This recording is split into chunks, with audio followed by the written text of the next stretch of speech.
Right, what's happening? It is day 2 in the garage. Just started. So yesterday we got the engine bay all built up.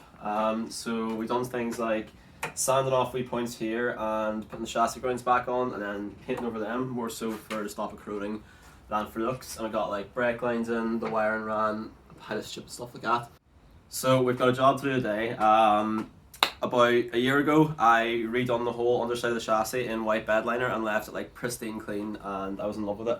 But along the pinch welds, it has started to rust again. Not too sure why. I'd done them all in red oxide, then Bedliner over the top. But I was in a rush, maybe I didn't do it that well. So if we come onto the car today, what I'm going to do is I'm going to sand all this down the bare metal again. I'm going to put a couple of coats of red oxide on it, and then I'm going to brush Bedliner on and hope to really get in all those gaps and hopefully stop this happening again. And while I'm doing that, I've got a few wee bits to touch up on the floor with the Bedliner just to clean it up. So yeah, that's the plan. Yeah, sounds good. Let's get to it.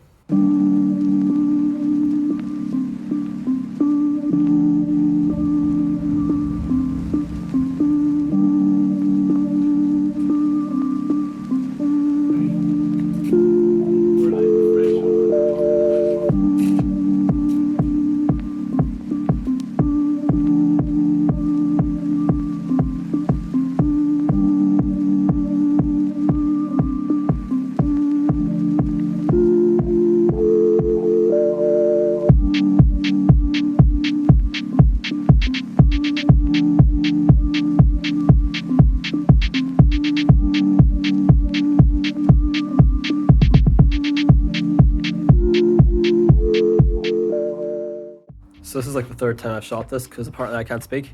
But yeah, as I was saying, but you don't know what I was saying. When your engine bay is all shiny and fresh, I guess, you find yourself not wanting to put anything that's even remotely crusty on it. So anything with like the slightest orange tinge always ends up getting painted. Paint every little bracket you see, and that's what's going on here. It happened when I done the chassis and Bedliner. Everything that went back on had to be painted, all that shit. But yeah, it's the little details that make everything look especially sweet in the end. Painting some brackets.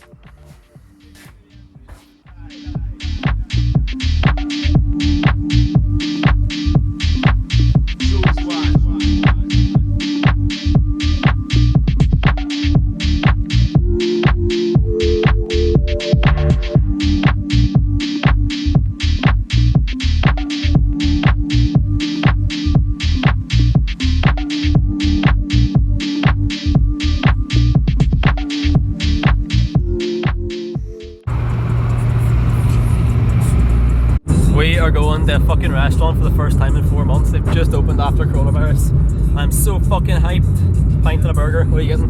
Carbonara probably. Carbonara, fucking weirdo. So since I last took a video, like a day has passed. As always, we're shit at filming. Started strong, finished weak.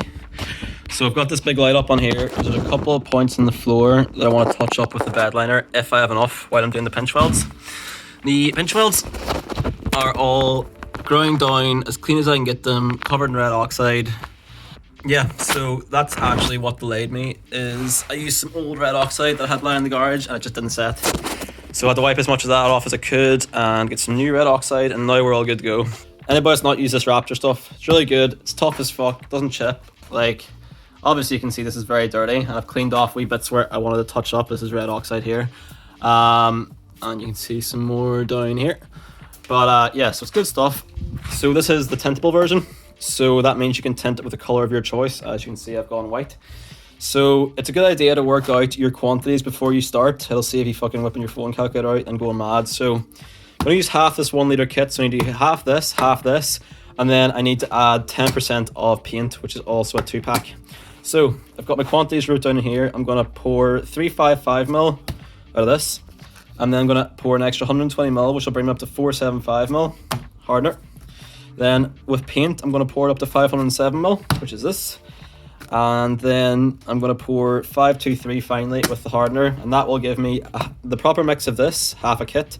Give me the proper paint quantity, and the paint is pre-mixed, so proper hardener quantity as well. So, good idea. So let's get filling on that.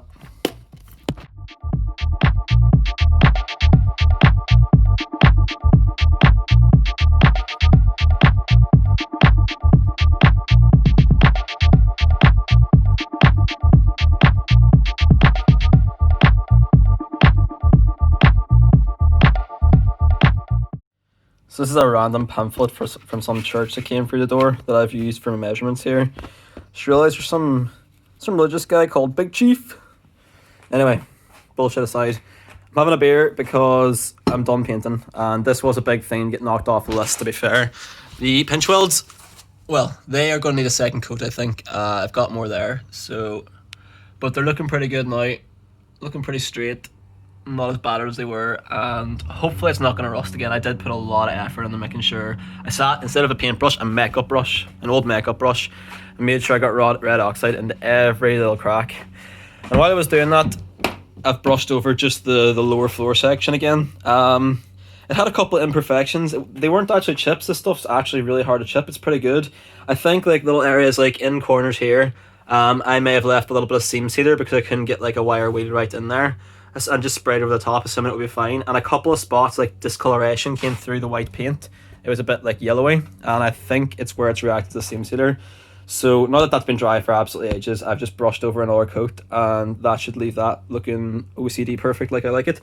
Thankfully the texture that you get whenever you spray on with a Schultz gun, is that what it's called, has stayed, and like there's very few visible brush strokes. It actually does look pretty good. It's blended really well. I completely forgot what colour of white this was when I originally mixed it, and got another similar-ish white.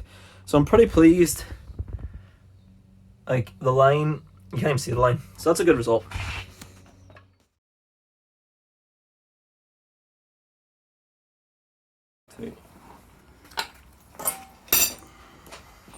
Oh my god!